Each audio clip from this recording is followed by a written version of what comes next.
So Dennis, how is driving the Cybertruck? 'Cause I'm driving now, but you've had a chance to drive it first. And let's hear how you enjoyed the Cybertruck driving dynamics. Yeah, so I drove for 2 hours leaving from Austin, and before that I was able to sit in passenger seat just like I'm sitting right now. And first impressions right when I got in, as we left the Tesla dealership, comfort, super comfortable. Like, I don't know if about you all, but if you've been following the channel, we've had the Model 3, the Model Y, S, and X, and I kind of bag on the Model 3 and the Model Y in terms of the suspension, because I try and warn people it's a little bit harsh, especially if you get the performance. Yes, the performance is supposed to be harsh and good handling and everything, but it is certainly more harsher than your luxury vehicle that the Tesla is supposed to be. Maybe even more harsher than like a Honda Accord in some sense. But it's not Tesla's fault, because Teslas are heavy, and that's why the suspension is just a little bit more jarring. But going to the Model S and Model X with air suspension, that certainly makes it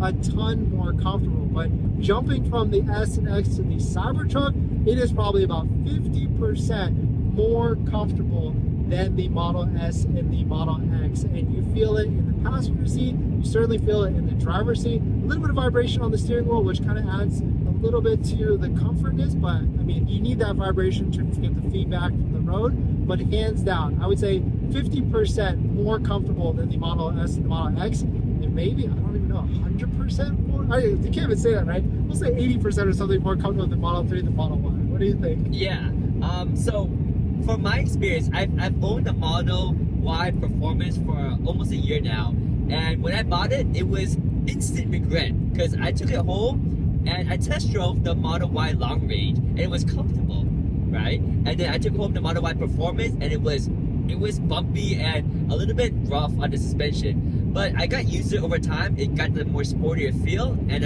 I started to appreciate the Model Y Performance for the sportiness. But I would always say it's not as comfortable as the Model Y Long Range. And then I went one step farther and then tested out the Model X, the base Model X, and I thought that was even more comfortable than the Model Y Long Range. So I was really impressed with that. I thought to myself immediately, once I do a little bit better, I have more money, maybe upgrade to a Model S or Model X, because the suspension is more comfortable. And when I got into the Cybertruck, I felt exactly what I felt when I had my experience test driving the Model X and the Model S. It's just very comfortable. Now, I know you think it's more comfortable than the S and X.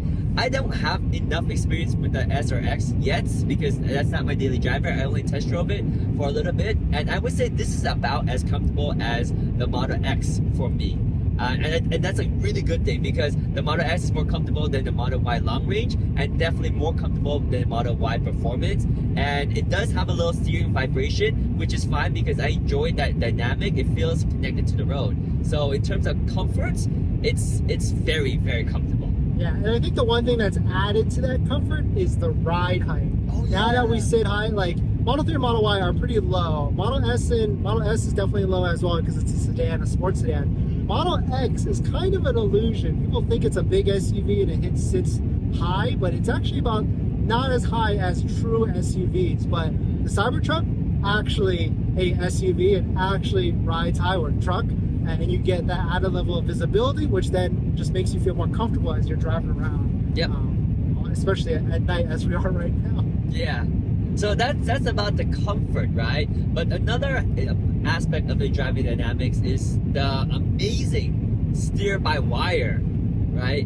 How do you feel about the steer-by-wire? What was your first impression? So steer-by-wire, it's really fine when you're going straight, as it should be. And if you're on the highway making subtle adjustments left or right within the lane, it's perfectly fine as well. You really feel it in the tight parking spot areas, and you have to adjust that, because you can't go all the way, which is more comfortable because you don't have to go hand over hand like a normal vehicle, but it's just an adjustment. And I feel like after we drive this for a week or a month or 6 months, it's going to be perfectly fine. And it's just going to be, then it's going to be the opposite. When we get back into the Model Y or the X, it's like, wait, what's going on here? Why do I have to turn so much? And we're going to get used to this super quickly. Yeah, I would agree. I feel this is a really, really nice progression of technology. Because I go old school. I have a 1998 Acura NSX, and that thing, that steering ratio is like crazy. Like, you're doing canyon roads that are like this, but you're turning the wheel a lot. And then I move up to like a Honda S2000, and it's more modern, so the steering is a little bit tighter. And then this car is like the epitome of all that. It's so perfect when you are on the freeway. Just a slight motion right there gets you the steering you need, but at the same time it's not too sensitive because the sensitivity is based on your speed. And then when you're in the parking lot going comparing to like a 1991 Acura SX where you have manual steering, it's like impossible to turn, it's very heavy. This one is super lightweight, so it's super epitome of technology. And then you don't need to move a lot, you just move a little bit and it turns the wheel for you. And then I'll just touch into the other thing, what makes it really maneuverable too, is that it's four-wheel steer. Yes. Right, there's two different things. Yep. Steer by wire, and then there's four-wheel steers. Both of those make it easy to steer and make the steering ratio very small, like the turning radius very small. So amazing. I think it's awesome. It's really cool. Like, why do cars not have this? That's it. Like, right. that's how much I think this is amazing. Yeah, I think this is certainly the beginning with steer by wire. And what's also interesting is like how big these tires are. Like, you don't hear it as bad. Like, so I've been in off-road vehicles where you hear like the of like those off-road tires. It's not bad, and we're not bouncing all over the place either. It's pretty stable as we drive. We're going like 60-70 miles an hour on Texas roads right now, and it's pretty comfortable. It doesn't bounce too much. It's kind of like a big boat, but a big boat that can steer really quickly on a dime if it needs to, because of the steer by wire and how aggressive those turns could be. So in terms of driving dynamics and comfort, it's an A+ for me for sure. Yeah, the funny thing is, it combines everything. Like, I like a sports car because it's fast and it has sharp steering. Modern sport car, that is, not my 1998 NSX, right? But this has all of it. It's got the comfort, it's quick, it's got the good steering, it's maneuverable, and just because it's big doesn't mean it's necessarily hard to park. Things that steer by wire and a four-wheel steer, it makes it easier to park than like a Model S or Model X. But I have yet to experience that.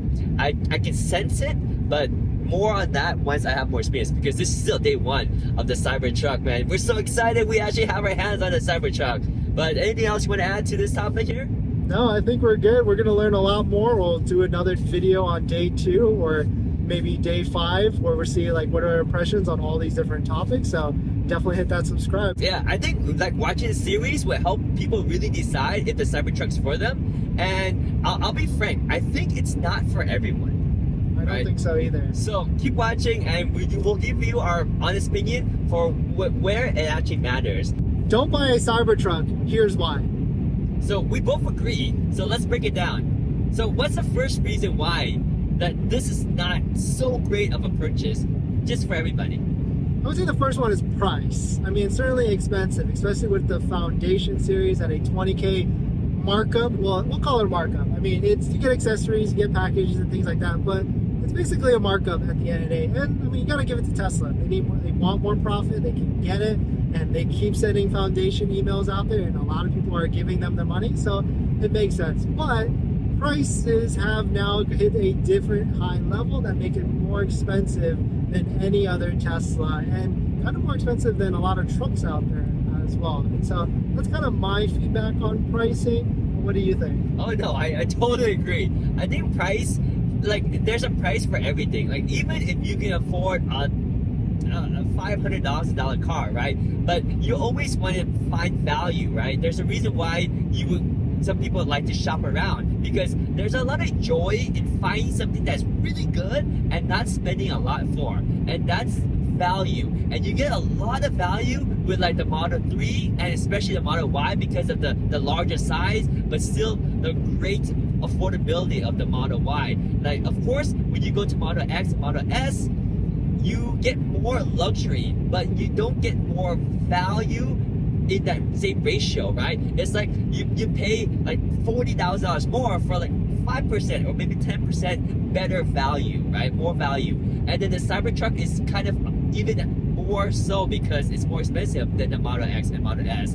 And in some regards, I would say the Model X might be more practical for some people because of the seating configurations versus a big truck bed back there. So I would say price is a big reason, because given the price of this, you can buy a lot of other vehicles. You can buy 3 Model 3s, right? Exactly. But right now we're talking about don't buy a Cybertruck. And the first reason was price. The second one, I'm going to say, is size. Like, whether it's size of interior or size of the vehicle, this vehicle probably doesn't make a lot of sense for most people.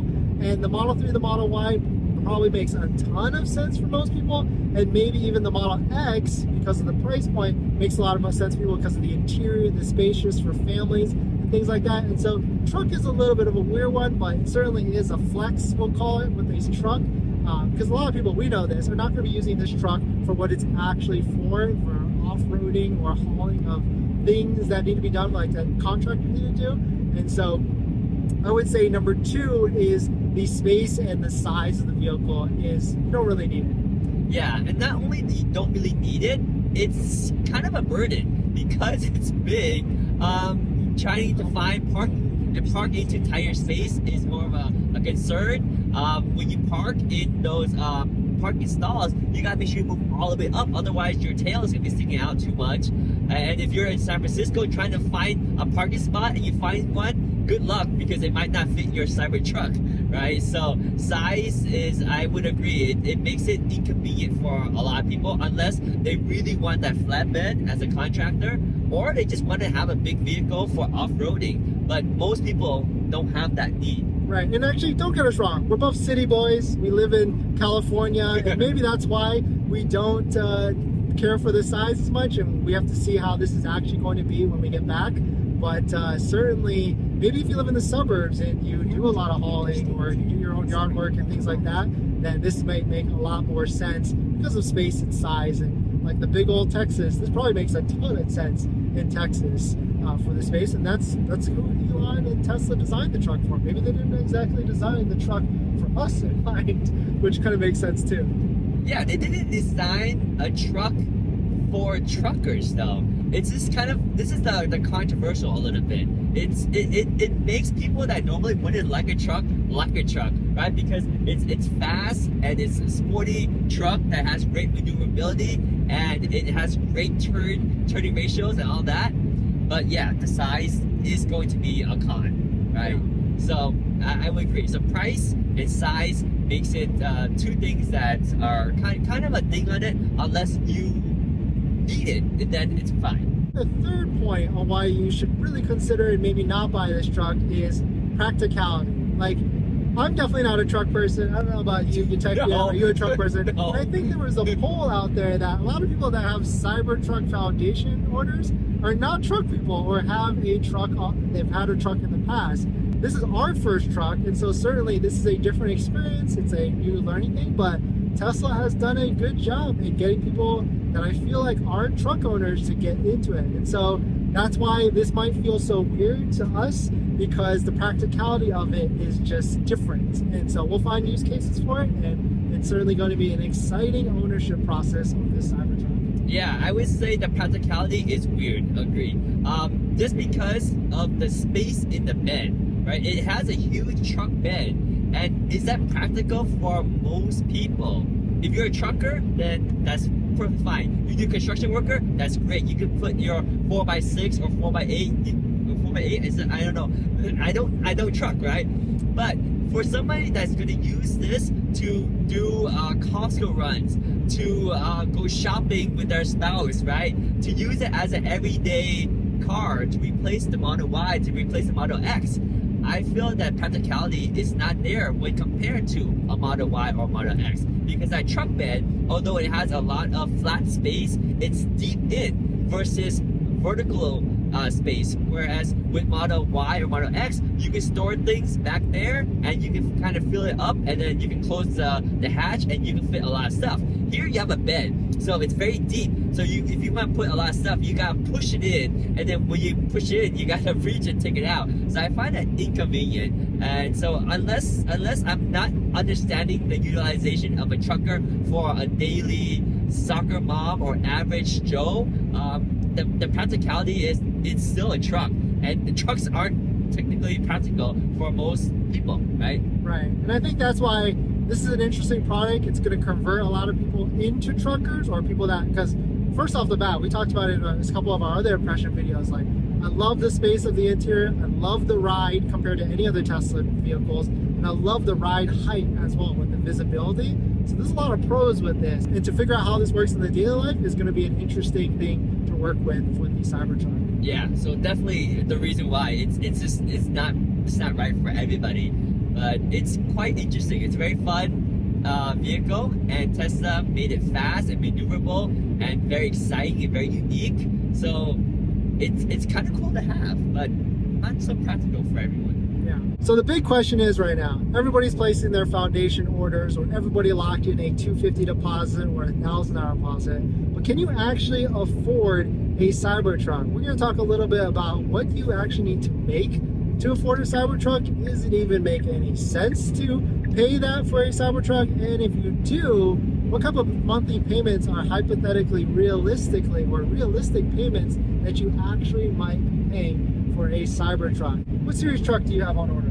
So I got Foundation Series triple motor, aka the Cyber Beast. It's gonna run me $120,000, and with tax, it's $136,000. That's California tax, right? Because that's 10%. Yes. So how did you do any of the math yet? Like what the payment could be, or cash, or financing? Because rates they seem to be only going up and up. Yeah, so I got quoted from Tesla 6.69% interest rate, and I was planning to finance the whole thing, all $136,000, and not because I don't have the money, but just because I feel like it's more important that I have the money and I can pay my payments just in case if something happens. I can afford to go on for a long time and not be stuck in the water. If I pay the truck in cash, then I will have no money in case anything happens, like a financial situation. But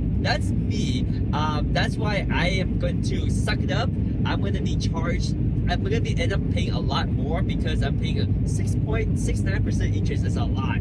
But that's just the cost of owning a Cybertruck for me. So that's how I'm going to do it. Yeah, and so if you've been following along Cybertruck news, there was a Reddit post not too long ago where someone posted a $1,700 a month payment for a Cybertruck with, I think, $5,000 or $6,000 down.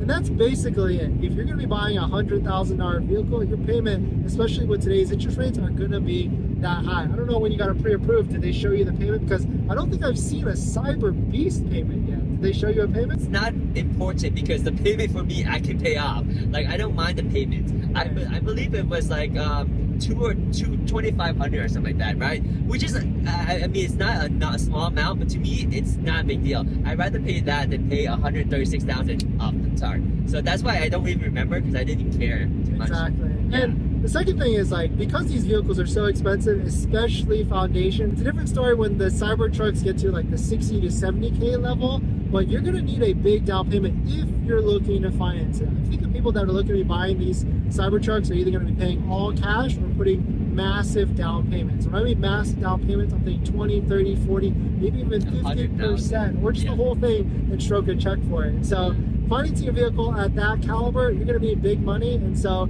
or be paying high payments, or not even get approved at all because of the type of caliber the vehicle is. So is it going to be worth it? We'll see. I mean, I think as the prices come down, it seems to be a lot of people want to buy a Cybertruck at this price range because of the amount of people posting now foundation deposits. So we'll see if those people actually take delivery, or if it's a waiting game until Tesla actually releases like a 60K Cybertruck. Yeah, I think to be honest, I'm just throwing money out. I'm burning money to finance the whole thing at 6.69%. That's not a wise choice. But my only justification for it is because for me, I'm using it as a business write-off, and as you guys know, I'm a content creator, so I plan to make a lot of content with my Cyber Beast, and that's the only reason why I'm going to finance the whole thing. And hopefully, it will be able to pay itself off with the content creation. But if I was not doing a YouTube channel and didn't have any content, no, that would be a silly move. This Cybertruck kind of makes a little bit more sense, especially because we were able to get it fingers crossed early and make content on it as well. So we're currently doing a road trip right now, 20 hours plus from Austin to California, trying to make as many videos as possible. So if you got questions, put it down in the comments. We've got a Reddit AMA. Follow us on all socials down below as well, as we post behind the scenes stuff on our road trip. We only just started too, so good luck to us, please. Yeah, so we're having a lot of fun, and some of our answers are based on first-hand experience, 1 hour drive, 2 hour drive, and as we drive more and more and more, we'll give you the feedback, and that's the kind of the genuine feedback you want to get. You want to get the overhype experience, and then you want to get the realistic after the hype settles down experience, and we're gonna give all that to you guys. So stay tuned.